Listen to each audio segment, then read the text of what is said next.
everyone. Well, we're super excited to do a kind of informal presentation on H5P. We've got to show some cool things in the past, and we've had a lot of discussion about it, but I think it'll be really nice whether you're familiar with it or brand new to H5P, just to show you some of the cool things that you can do, and then to kind of get the conversation started as a group on what we like, on where we might include it in press books or elsewhere. Theresa, do you want to say anything about the H5P ambassador? Sure. So Yeah. Amber and I are lucky enough to be part of the H5P ambassador group, which just means they have these monthly meetings where we get to go and see the latest things H5P is doing and really see some cool things that people have created with H5P. So we're both happen to be that it's a global thing, but I think there's only 100 in the world, and Amber and I both somehow landed that opportunity. Representing So Idaho. yeah. So here's a little bit about what we're going to cover today. And we can go the whole hour, or we might end sooner, or we might have more content than we have time to share. So we'll share our slides with you at the end as well. And then I think we also have the H5P for the kind of the examples that we're going to show, so we can share that with everybody too. But we're going to talk a little bit about what is H5P and what is it not. And I don't really have a slide for that one per se. But just raise a hand, how many people have used H5P before in the group? Yeah, awesome. So if you are brand new to H5P, this is basically one way that you can bring interactivity to press books. You can also do it as a standalone. So you might put it into Canvas, Moodle, but it's a way to create an HTML5 package. That's what H5P stands for. And it will allow you to basically bring in content and make it interactive, or to also create some different types of activities that are really great for formative assessments. What it is not something I would, Theresa and I were talking about this earlier today, it's not something we would recommend using for an exam or something that's high stakes. There's sometimes little teeny quirks with it, nothing big, but I would feel really badly if somebody used it as an exam and then there was any issues or anything like that. So really an awesome way to bring in content and interactivity into to multiple different platforms. We're going to show you some inspiration and how to find the different H5P activities. We're going to show you some examples. And what's really fun is we're going to show you a more simplistic and a more complex example. And then we're going to peel back the curtain and show you how it was made too. And then we'll give you some tips on getting started and some different resources that might be helpful for you or faculty that you work with to explore.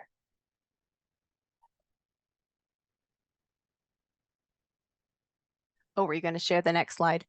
Oh, yeah. I'm going to drop this in the link in the chat. This is just to see how we were paying attention or not, which is fine. It's formative. It's not for a grade. You can also use the QR code on the screen that was made with with H5P in Lumi. And it's just a quick quiz to test your knowledge. And it also will show you some examples of some really easy, simple H5P interactivities that you might already have available to you in Canvas, but go ahead and take a minute and test your knowledge of H5P. You can use the slide at the bottom to go through these. Let me know if you have any questions. I'll give you just a minute to go through that.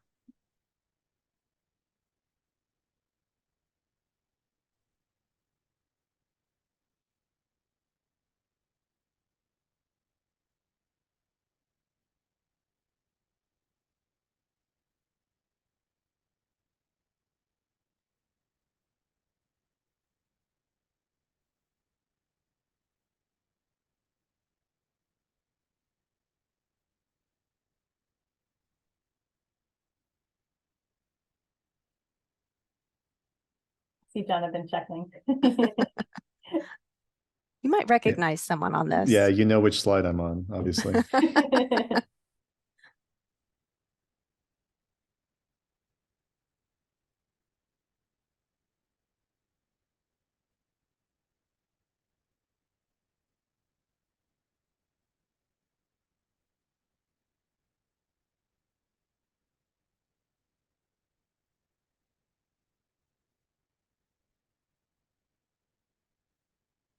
Give you just a few more seconds to finish up.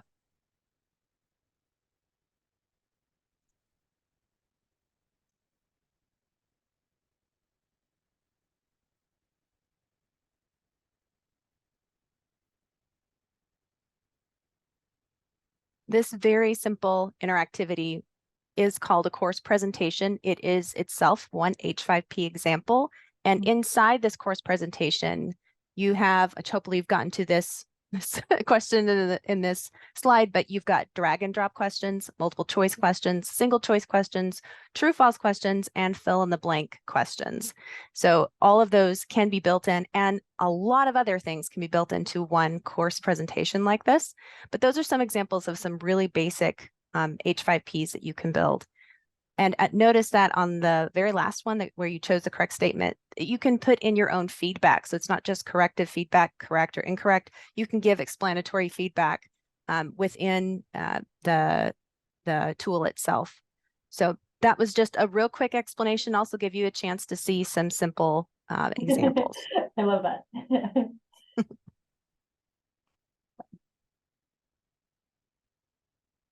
Okay. So we're going to introduce you to a tool called Lumi. Has anyone used this one before for H5P? Okay.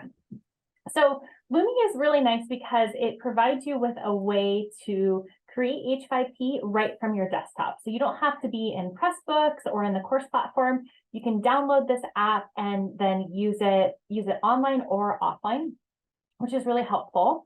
So I'm going to show you how to download that. The website, and I will put it into chat for you. The website is just app.lumi.education.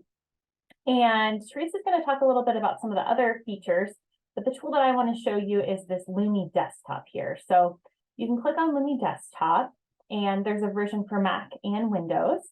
And then let me just reshare my screen here so I can show you this. And it will show you it'll download an app that looks like this for you. Can everyone see the Lumi screen? Okay.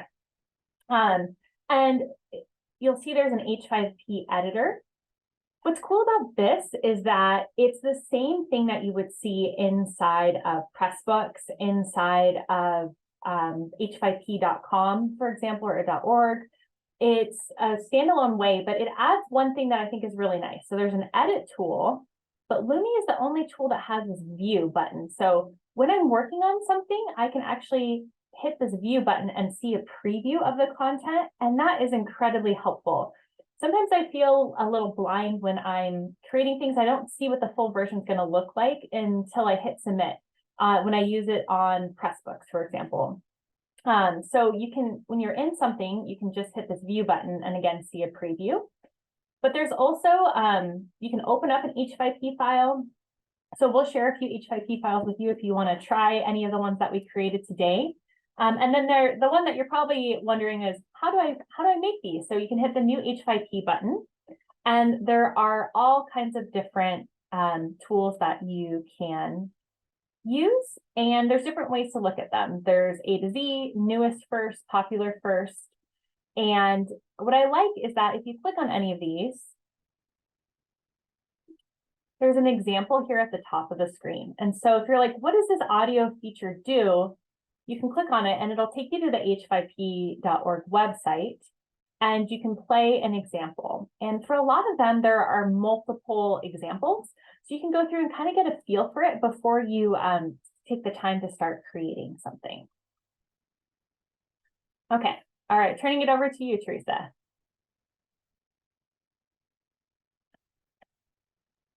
Okay, so I'm going to share my screen and show how to create a SCORM package with this. We touched on this last week. You all seeing this? Yes. Okay.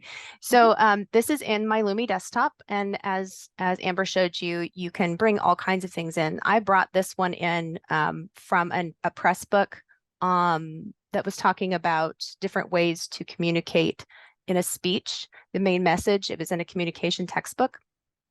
And so Amber, I didn't show them how to bring that in. Let me go real quick to Yeah. to an H5P, and we'll show you how to do this. I'm jumping ahead, but this is an activity in a press book, and all H5P may have this ability to reuse. If the creator has allowed that reuse button to be available, you can reuse it and download it into Lumi. So let's say I wanted to use this one, I'd select reuse and then download as an H5P file, and it downloads it right to my desktop. So anything you find out there that is H5P and it says reuse, you can immediately download it into Lumi. So I'm gonna go back down to Lumi here, and the way I bring in that is to go to open an H5P file. And then I'll go to my downloads. There's the one I just downloaded, and open it up. And now it'll load it in my desktop. And all of it is, you can now see as she said, the curtains are parted. Now I can see exactly how they built this, which we'll go through in a little bit when we build one later. But I can also see what it looks like when it's viewable. So I can click through and see if I like it all, what pieces I want to keep, and so on. Go ahead and edit it or use it right away. So it's very simple to use Lumi to adapt or use current H5P. So here's one that I found, as I mentioned, and I want to use it in Canvas as a SCORM. So all you have to do to use it as a SCORM package, because the reason you might want to use SCORM packages is if you don't have H5P integrated into your LMS, and you want to use it as a linked interactive for your students to practice with, or if you want them to have a grade for completing it, the SCORM package will allow that, even if you don't have it an LTI in your LMS. I'm throwing a lot of acronyms in, but if you're in a faculty member, you probably understand what that is. But all you'd have to do to turn it into a SCORM package is go to File and then Export. You can select HTML or HTML whole files. Those are not things that are going to help you get a grade, though. But you could select the SCORM package, and you can set your mastery level. By default, it's 70%. You could say they have to get 100% to show mastery. That's up to you. You can show the rights and permissions, or you can turn that off, but these are off by default. Display options, you can change the size of the interaction. So if it's too big, you can make it smaller or vice versa. This one should be fine. Usually they're fine for LMS. And then you just select Export Now, and it turns this into a SCORM file. You can see here. So I'm going to save this to, let's save this to H5P so I can find it and select Export. So all it's doing is just like you would with an image, when you're exporting it as a JPEG or as a PNG, this is a different kind of file. So it's going to save that, and it says it's been exported. So now I'm going to go into a course that I've got open. And this is what it looks like if you brought it in as a page. I've got an example here. This is a SCORM package that I brought in as a page, not a graded assignment, but you can bring it in as a page just if you want them to interact. So this is called an accordion H5P. If you were wanting to maybe change the graphic layout of your page or your information in your textbook, that's a good tool. But to bring it in, you first have to enable SCORM, which is institution by institution. Most institutions have this available, but you'll go down in your navigation under settings and enable the SCORM. Don't forget to save. Okay, now I can see that my SCORM package is over here in my course. So if I go to SCORM, you can see the one that I already brought in before, but I want to upload one that I've saved. So I'll select Upload. And then I had it in H5P. And here it is. Audience, check your understanding. Open. And now it's going to unzip it in here. Right now, it's got options. I can choose to make a graded, ungraded, or a page. But once you choose this, you're kind of stuck with it. So if you're not sure, you can go to this little preview and see what it's going to look like. You can even test it, and it'll go into your test students, just like it would with any assignment. But I'm going to select graded assignment and then select go. And now it is an assignment. If I go into my assignments, I can find it. And if I go into my modules, I'm going to add it to this module. And it was audience, check your understanding, add it. And now it's here as an assignment. It'll show up in the grade book. And when the students do this assignment, it'll put that grade in the grade book. That's without any LTI connection. So Lumi's great for that. If you use Articulate at your institution, same thing, you can use Articulate SCORM packages. So that's how you use it with SCORM. I'm going to go right on to the next thing, which is how do you find H5P? And I'm going to pause first. Are there any questions so far? I saw most of you guys have been playing with H5P, so some of this might be like, yeah. Move on, Theresa. So H5P, finding H5P, let me go back here because I kind of showed that before I wanted to. This is a press book through Open Oregon. You can do this in any press book to find H5P that are in the press book. Rather than going page by page through the text, through the press book, trying to find H5P, you can just go up here to the URL and after the backslash, put in H5P and hit enter. And it will give you the whole list of H5P that's in this press book. That way you don't have to go hunting page by page. And then you can show each one and see if it's something you would like to use. Get a kind of a viewpoint. If you want to download it and reuse it, you can reuse it right here, or you can embed it from here into something. So that's how you find H5P. Another great place to find H5P is the Pressbooks directory. And all of these links we're going to give to you later. So don't worry about writing them all down. In the Pressbooks directory, you can sort, find your books that you're looking for. But down here, there's this filter for H5P activities. And let's say I want to look for Pressbooks that have at least 5, no limit, but I'll say up to 100 H5P activities. And then hit go, and it will sort all of the Pressbooks in Pressbook directory to show me only ones that have 5 or more up to 100 H5P activities. And you can find them here. So then if you select it, it will give you that H5P activity listing again for just this Pressbook. It's rather slow right now, but here we go. And then you can take a look at the different ones that they have. And so that's an easy way to find H5P in the field that you're looking for and download them by selecting reuse. To upload something from Lumi, like this one, into a Pressbook you currently have. So here's my Pressbook. This is just a practice Pressbook. How many of you are familiar with Pressbooks or have used Pressbooks? I'm assuming most of us have because we're in this group, but I don't want to overlook anyone. Oh, hey, Greg, welcome. Okay, yes. Yeah. Greg, you'll have to go back when I don't think you were here earlier, but there's a quiz you must take that's, you'll see why later. Anyway, so down here, down here in the left corner, you'll see H5P content. And you might have to enable this at first, but it's built into our Pressbooks throughout Idaho.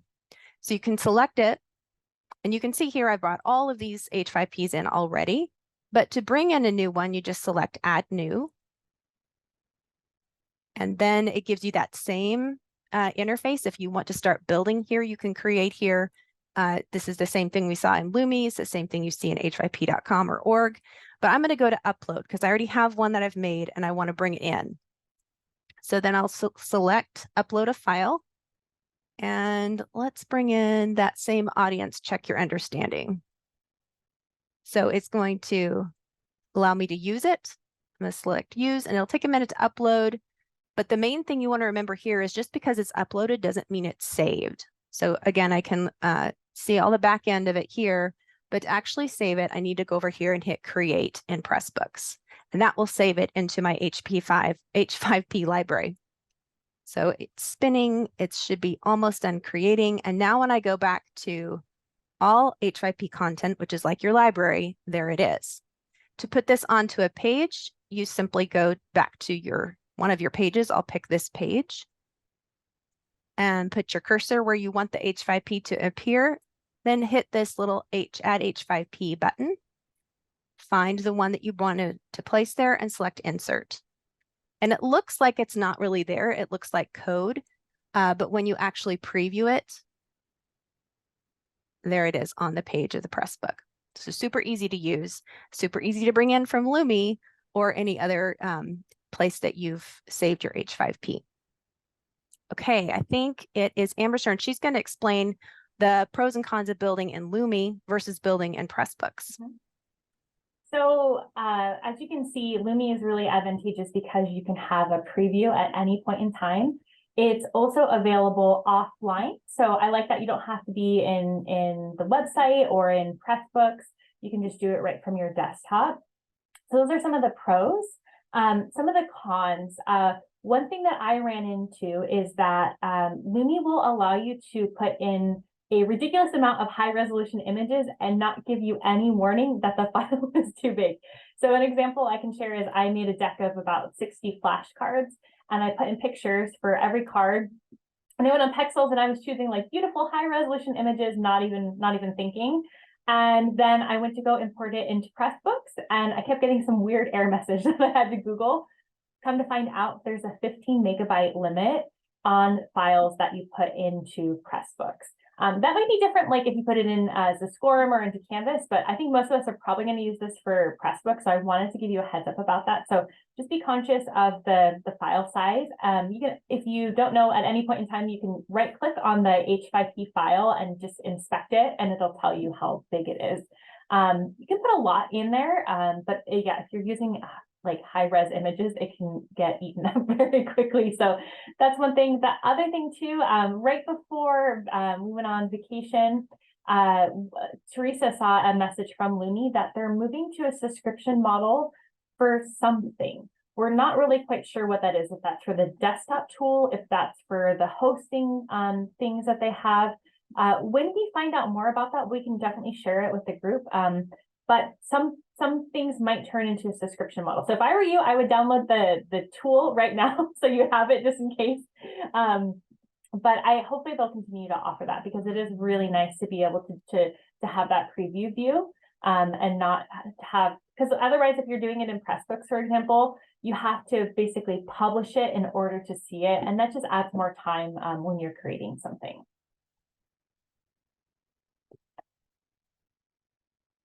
All right, so now that you've gotten a taste of H5P, shall we show you how to build? Yeah, cool. So Theresa, do you want to jump over to I can share my screen for this part, let's see. So we're gonna show you a couple of simplistic examples, and then Theresa is gonna show you how to make one. So let me pull up real quick the link to this guy. So the example I want to show you is from Open Oregon, and it's an ESL textbook.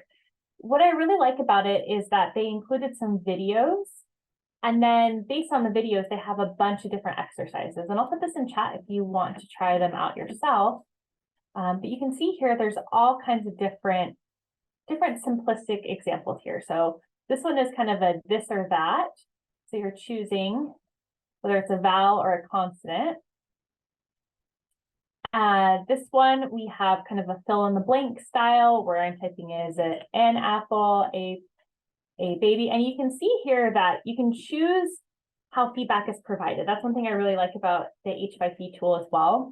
So we can say that we want to have feedback as we go, or we can say, hey, you have to fill everything out, give it a go and submit it, and then get feedback. And those options change based on the tool. This is a drag and drop, so we can come in here and we can put things in alphabetical order.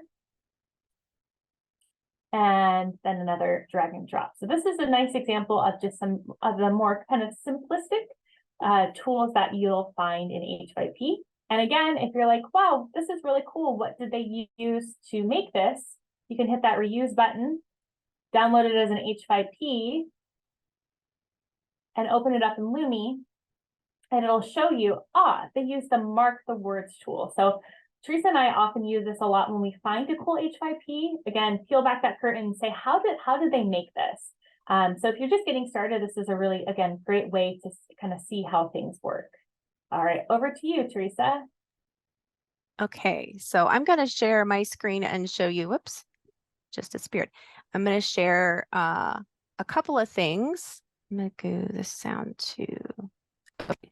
So this is a press book. Again, we often use Open Oregon. So where'd you guys go? Chat. Drop that for you guys to look at as well. Because they have an extensive amount of things on their Pressbooks site and OER capabilities. But down here, there's that accordion again. But the one I want to show you is the hotspots. I love the hotspots. They aren't always accessible though, so you need to keep that in mind. Most of the H5Ps have become accessible. Not all of them are, so it's something to keep in mind. But I am one of those curious learners that like to explore myself, and so the hotspots allow for that. This is a Google Scholar readout, and it shows students, they're self-directing to find out what each of the parts of Google Scholar provides for them. So this is great if you're just a dissertation student like me, a doctorate student trying to figure out how the heck do I use Google Scholar. But I wanted to show you another use of it. This is one, and this is on my Lumi desktop app that I created. And this is one that uses an image as the back. And it allows you to explore this little German village. I chose German because it's near and dear to my heart. A married one. But this is just a great way to let students choose what parts they want to explore in what order. It can be used for numerous things. And a lot of our Skills Commons things are built this way for students that are on the, or in science things that are trying to find pieces and identify parts of something. It's a great tool. So I'm going to show you how to build this now. So in Lumi, I'm going to go to new H5P file. It gives me all those types, and I'm going to go down and find image hotspots, create an image with multiple info hotspots. That's what I want. When you select details, it tells you more, but you have to select use in order to start building. So here it is. Real quickly, we're going to go through how to build this. This is a very simple one. I'm going to give it a title. And then I'm going to pick that background image. It could be anything, and be thinking here what sorts of things you might use this for in your own field. So I'm going to go down to H5P creation. There it is. There's my German village. You can edit the image here if you needed to crop it or something like that. You can also edit the copyright, which this one I got straight from Wikipedia. So it's important that I note what the copyright was, what the Creative Commons license was. It was share alike. I could also put more information in there. That would be ideal, but for time purposes, I'm just going to show that. I can put alt text in here, which I'd also recommend. You can upload the image. You'll notice that when I showed you had little plus signs. You can upload your own icon that you want your students to use to select, or you can use a predefined icon that they have. These are the different predetermined ones they have. I'm going to leave the plus one, but there's all kinds of different things you could use depending on your content. You can choose the hotspot color. I'll leave it at purple, but you have the whole array of the rainbow. There is my image, and the first thing I have to do is decide where that first plus sign is going to be. So I'm going to put the cobblestone one first. I'll select someplace on the cobblestones, or I could, if it was the entire image, you could use that. And you want to give an optional header, you can if you want it when they hover over it to show what it is. But I want that content to be text. So when they select it, they're going to see information that they can read about cobblestones. But you could use audio, video, image. All of those are available, which is kind of cool. So here's a place for my text, and I have my text saved here. Again, all of this was from Wikipedia, so I know I can reuse it under share alike. Okay, so put my text here. Notice that you can change all of the formatting of the text here as well and put in links. So that's helpful too. You can continue adding more to this pop-up, but that's all I want for this one. I'm going to add another hotspot. This hotspot is going to be about the mayor or the Bürgermeister of the city, and he lives, I'll pretend he lives here. So again, same options, but this time it's just text. A little more information about the German mayor. I remember thinking that was so funny that he was called a Bürgermeister when he first moved to Germany. And then the last one is a hotspot about the German bakery or Bäckerei, which makes me really hungry. And I want to use an image this time. So I'm going to add an image of a Berliner, which is just a favorite German donut. I can add alt text, and this is required if you're using images, which I love that they do build that in that accessibility piece. So just say this is a Berliner donut. You can add hover text, so when they scan over it, it can tell them what it is, but I don't want that to be revealed. I also want to add a little bit of text here so they know more about this image. Let me grab that real fast.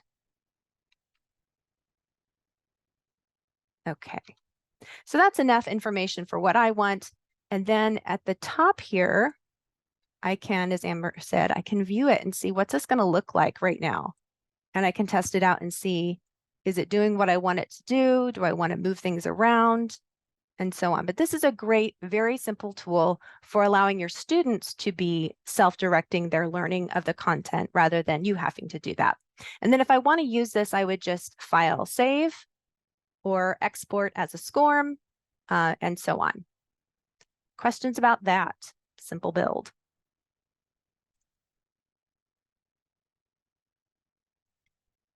Okay, I'm checking the chat. Okay. Then I'm going to stop share, and Amber's going to share with you some more impressive builds. Going to attempt to share some more. There we go. Okay. So as you can see, there's a lot that you can do with the simplistic tools. But you can really, once you start to master the basics, you can really start to layer some of the different tools together to create some really interactive and impressive pieces for your book. So the one I'm going to show you is called the column tool. And I think I've shared this graphic before in the group. So I'll show this one as well down here. But basically what you can do with the column tool is you can layer multiple different types of H5P. So you could have a quiz, you could have a video, you can have a course presentation. And I'm going to show you how to make something like this. But basically what this is 3 different course presentations put together. So there's 1 course presentation, 2, and 3. And I'll show you the magic way to make it so that it looks like it's all together as one. But you can do some fun things like this where you can add some the ability to hover over different things and then go to different slides. So I can come in here and I can click on the link that I have there and go to a different slide. Then I can hit this back button and go to another slide. And so this is a really nice way to put a lot of information into one slide. My neighbors are getting their furnace replaced, and of course it has to be right, sorry, right when I'm presenting. But the nice thing is it's a really beautiful way to scaffold a lot of information, right? Like if I were to put all of this information onto a book page or onto a website, it'd be pretty overwhelming, right? But by breaking it down to something that's a little bit more into chunks, it's definitely more accessible for students. I have one more complex example, and then I'm going to let Theresa show hers, and then I'll show you how to make one. But this is another really fun science example that I'll put in the chat for you. Oh, you can't tell there's noise. So that's good. Okay. So if you come down here, you can go and see this is a really long column. So this is probably maybe 6 or 7 different course presentations that were put together. But super cool example. And then again, I can click on it and I can watch a video, and then I can go back to the graphic. I can click on something and then go back to the overview. So just a really neat way to scaffold information. Okay, I'm going to turn it back over to you, Theresa, and then I'll show how to make it. Okay, well, that is the coolest, I think. I love the column tool. When I first looked at the column tool, I was like, okay, big deal. It's a bunch of columns, but the way that one was built was incredible. I'll drop this one in the chat. This is one I made a few years ago for actually my husband, full disclosure. He's a music teacher. And what happened was the first week of class for this introduction to music class, his first Monday got taken away, or Tuesday got taken away to do an intro to new students on campus. And so he was trying to find a way for students to learn the content without having a class. So they had in that first week to learn the families of the orchestra and kind of some of the different instruments in the orchestra. So I made this H5P for him to use, and it worked pretty well. it's another one of those hot spots, but this one has many layers. This is another good example of why you don't build this in Lumi and then try to upload it into a course because there wasn't room. So I built this in Lumi separate and just link out to it. So, but this one has some, not just information, graphics, but also audio. So it gives the students instructions here, but I've used this image and it's a little blurry because all of these images are Creative Commons licensed. They're not always, it's difficult to find, great images, but we're getting better. But back when I did this one, this was the best they had. But this shows an overview of the seating arrangements of the families in the orchestra, the families of instruments. And what I want the students to do is click on these and see where they sit in relation to the rest of the orchestra, and also get information about the different instruments in that family. So they can select and get information, but they can also hear it. Did you all hear the gong? Is the sound coming through? Yeah. So they can actually play with the sound. And then after they've played with a few of these, that was really short, they can hear the whole family.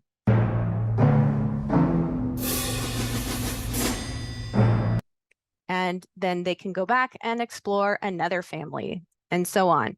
And it's interactive because it's got those, or it's motivating and engaging because it's got that sound, but also the information.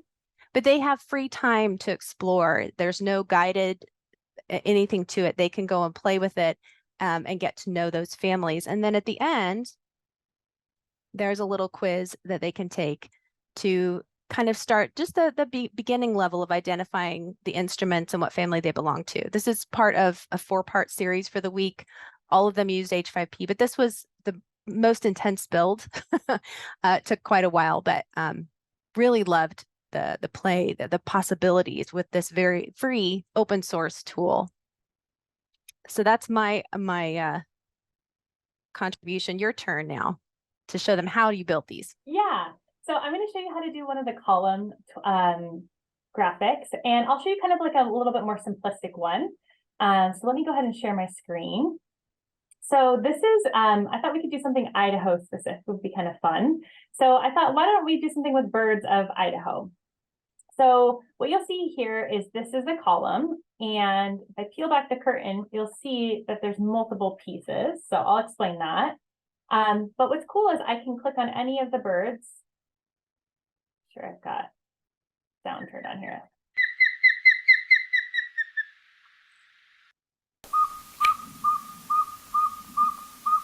And listen to them. But maybe I want to have more information. So I can actually build another slide. And if I click on the Western Osprey, I can come here. And again, good old Wikipedia coming in clutch, but we've got some information that students could read and then go back to the main graphic. So just an example of scaffolding the information. So let me show you how I made this. So I'm going to go in here and create a new H5P. And the one that I want to use is column. Okay. And what you'll see here is that it doesn't start with anything. If I go to view, it looks completely blank. We have to add in the different types of H5P content. And you can really think of it as being layered. It's if it's like an H5P parfait, you have different things that you can include. What I did is I included several course presentations. So I'm going to include one course presentation, and I'm going to include another course presentation. And if I go up to the view, you'll see here now, there's 2 course presentations. And so the science one that I shared with you, that one, again, might have had 6 or 7 different course presentations. The one that I showed you on the authentic artifacts, or the digital humanities one, had maybe 2 or 3 different ones. So you can really put as many as you want. I haven't ran into a limit. And then what I'm going to do is I'm going to add a background in here. So if I come down here to the slide background, you can set the background for the entire presentation, or you can do it just for the slide. And let me see. I'm going to include the picture. And so what I did is in Canva, I basically just created the design so that it kind of bleeds across the two slides. You could also very easily create a large infographic if you wanted to, and then slice it. That's another way. I've just kind of gotten used to doing it this way, where I sort of just picture what it's going to look like across the different slides. So again, I could come here and add another page and then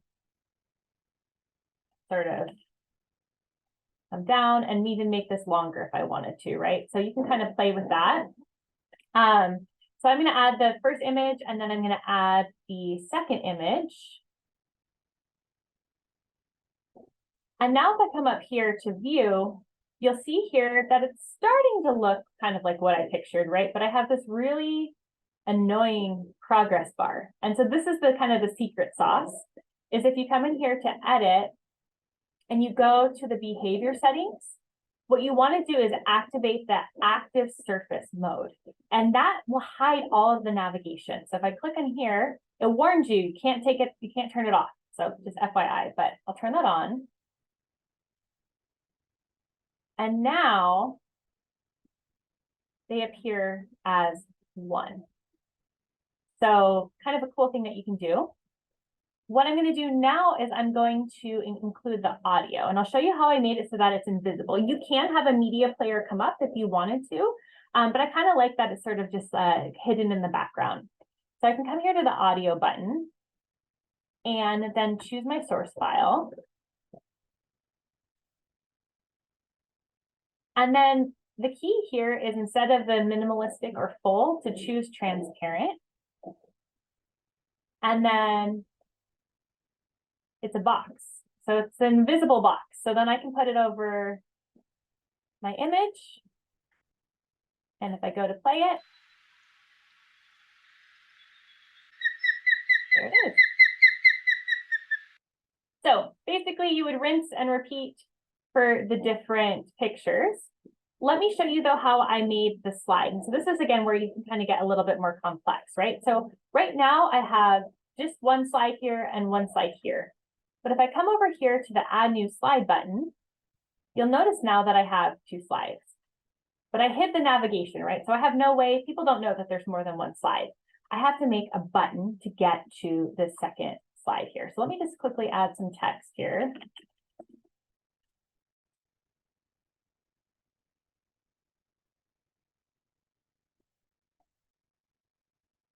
And we'll pretend that this is where I would put like my Wikipedia entry, for example. Okay, but we need a way to get to slide number 2.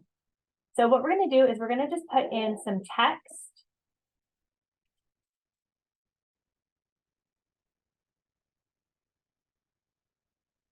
Okay. And ideally make this white. Okay.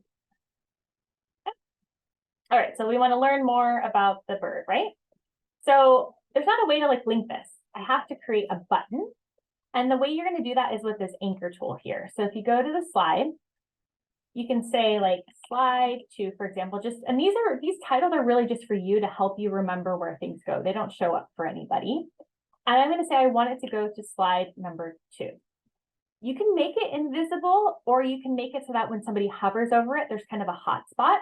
So it depends on your design. I tend to like to keep it visible because that shows people that it's interactive. Otherwise, it kind of looks flat and people might not know to click on it. Okay. And so then what I can do is I can put this over my text. And if I come to view, do you see how there's that hot spot now? And if I click on it, it'll take me to that slide. And on that slide, I can have videos, I can have pictures, I can do all kinds of different things. What you'll notice though, is that once I get to this slide, I get stuck.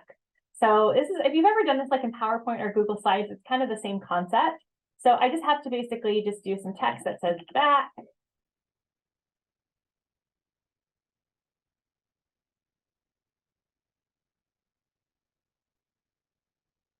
And then again, I'm going to use my good old anchor tool to go back home.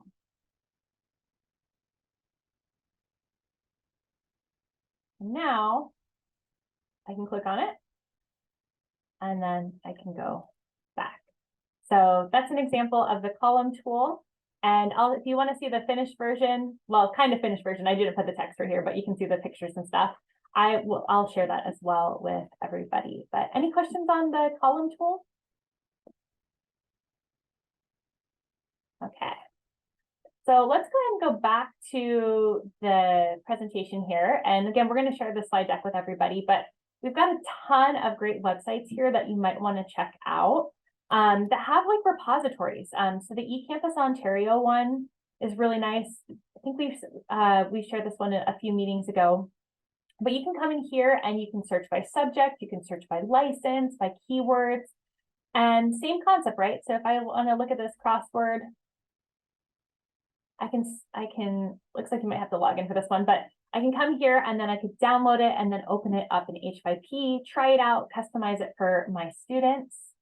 Theresa, do you want to talk about the periodic table one? Sure. Can you open it? I'll let you drive. The periodic table one is one that an H5P person made, which I thought was kind of helpful.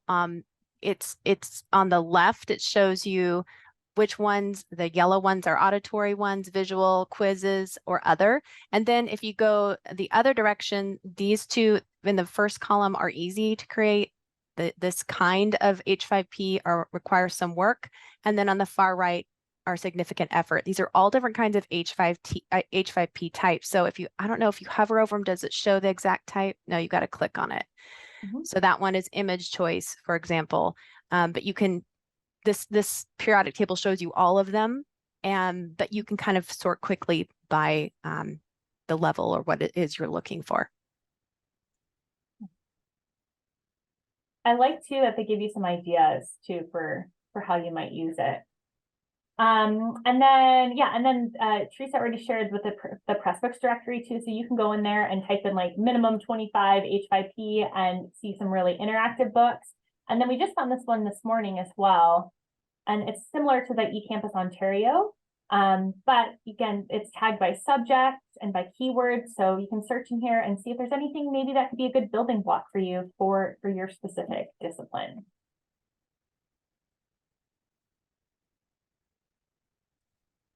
Yeah, so we've got about 5 minutes left. We would love to just hear any ideas you have. Did we inspire you? Have you seen anything cool? Anything that you want to share with us? I'll turn off the screen share.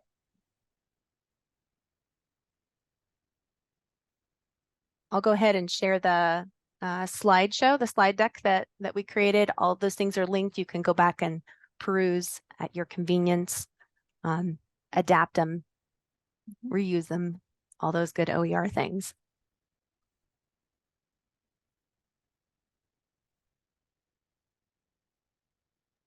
Bye, Greg. Don't forget to go take that quiz. Yeah, echoing both Ryan and Greg's thoughts. This has been great. I've been using H5P for a long time, but clearly not to the level you both are. So for instance, I didn't know at all about what you would use that column tool for, and seeing how you can basically create an interactive infographic seems so striking. I'm wondering, so one thing I've run into in the past in supporting faculty with the adoption of H5P is sometimes the platform itself becomes the means of production instead of thinking first about the content or the learning outcome or the engagement that they want. What have you done to sort of navigate that to make sure that folks are building outside of H5P first and then strategically working with you to make it interactive? Objectives. Start with the objectives. That's usually when I was doing that one for my husband, I asked him, what is it? What's the point you're trying to get? Then we went to, I think H5P would work well. You could have built the same sorts of things in different platforms, but technology is always secondary to what your goal is. What do you think, Amber? Yeah, I think with language too, we're always talking about this idea of checking for understanding. And so I think when people are planning their content, they might even just put in a plug like, here's a great place to do a check for understanding, and maybe just sort of kind of do these high level sort of markers for where you might put the content, build out your content, and then ideally these would be kind of the last things that you would create, because they should really be reinforcing whatever's in the press book or in your course site. The other question I have, just because I've heard some anecdotal experiences of faculty using H5P to offer sort of practice exercises or self-directed like study guide assets for students. What sort of feedback have you gotten from students at your respective institutions in using H5P? I'll just say we don't have it institution-wide here yet at NIC.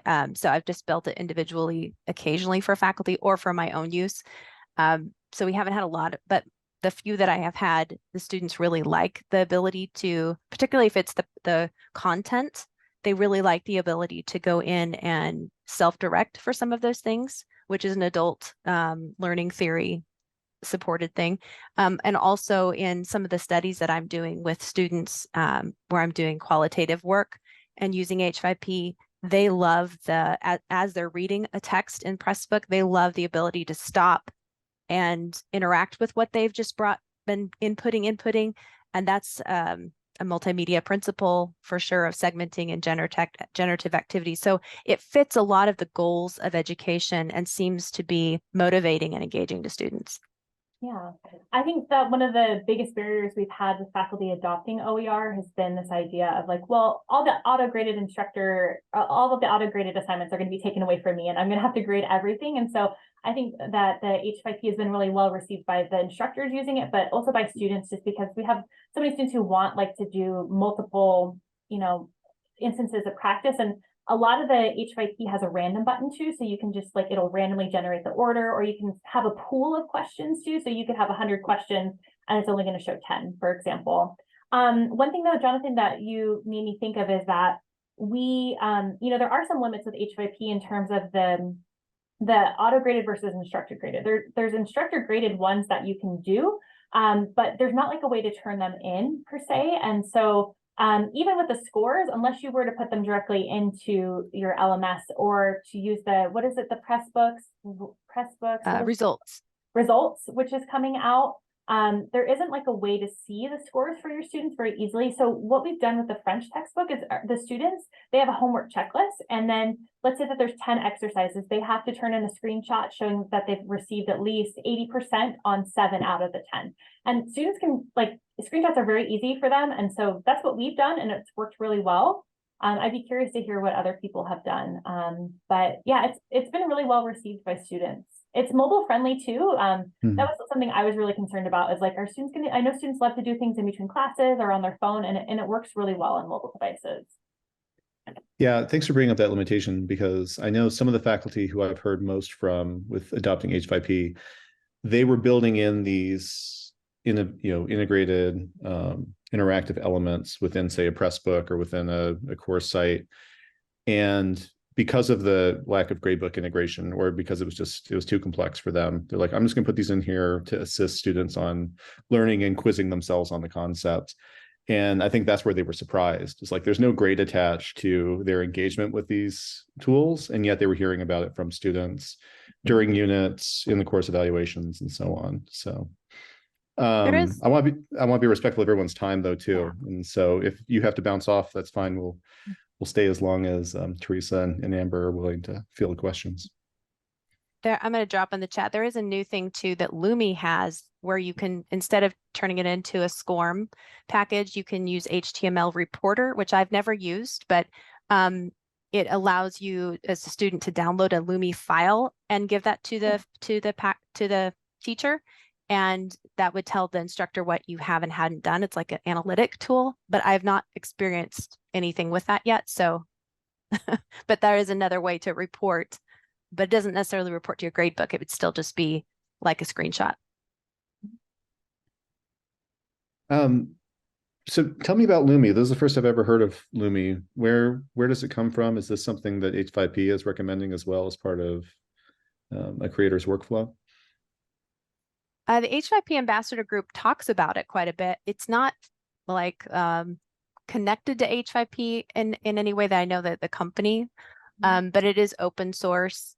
And like most open source things, it's trying to find a way to still be open source, and now is subscribing to fund the people that are building it. But it has come a long way. It used to be only available on desktop, and had some difficulties with communicating to other H5P sites.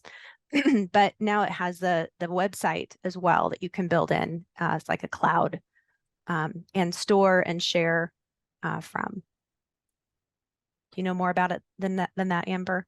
No, yeah, I found out about it through the H5P ambassadors group. And I was like, what, where has this been all my life? Because that's another thing too, is that because it's on the desktop, I've had the website timeout on me in Pressbooks. And again, when you're doing flashcards, like it's anything you can have in your favor helps you. So you know, I lost like 40 flashcards when something happened with, I hit the back button or the website timed out, for example. So I really like the desktop option.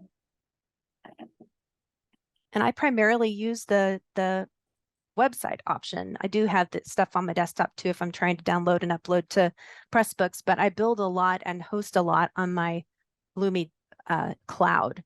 Mm-hmm. So that's another option. Susan, did you have a question? No, but I will echo what Jonathan said. I've built a few things in H5P and I've integrated it to Blackboard, but your presentation was very impressive. And I learned a lot. So thank you.